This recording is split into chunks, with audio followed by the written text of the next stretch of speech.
الله رب العزت په درو خبرو باندې ډیر زیات خفه کیږي. ټول لومړنۍ خبره خپل اولاد ته کنزل کول، خپل اولاد ته بدې ردې ویل، خپل اولاد ته بددعا کول. نن سبا ډیر داسې والدین شته چې هغوی په وړې وړې خبرې باندې خپلو بچو ته کنزل کوي، بدې ردې ورته وي، بددعا ورته کوي. خپل اولاد ته بددعا مه کوئ، خپل اولاد ته کنزل مه کوئ. په دې باندې الله رب العزت ډیر زیات خفه کیږي. خپل اولاد ته دعاګانې کوي، د خیر د برکت دعاګانې کوي، د کامیابی دعاګانې کوي، بددعا کله مه کوي.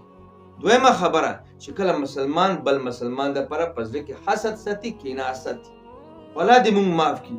نن سبا هر مسلمان د بل مسلمان دپاره په زړه کې حسد ساتي، د بل مسلمان عزت نشي برداشت کولی، دغه مال دولت، دغه شهرت، دغه تجارت، دغه کاروبار، دغه کامیابی نشي برداشت کولی، او همیشه په زړه کې د تمناوي ارزوي چې الله رب العزت به دا کله راغورځوي.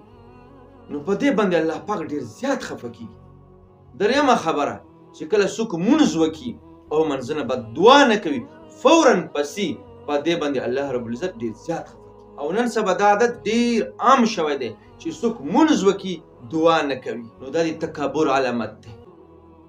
منځنه بعد دعا خامخا کوي، خاص کر فرض منځونو نه بعد الله پاک خامخا دعا قبلوي. نو چې کله مونځ وکړي بغیر د دعا نه مه اوچتېږه، خامخا دعا کوي.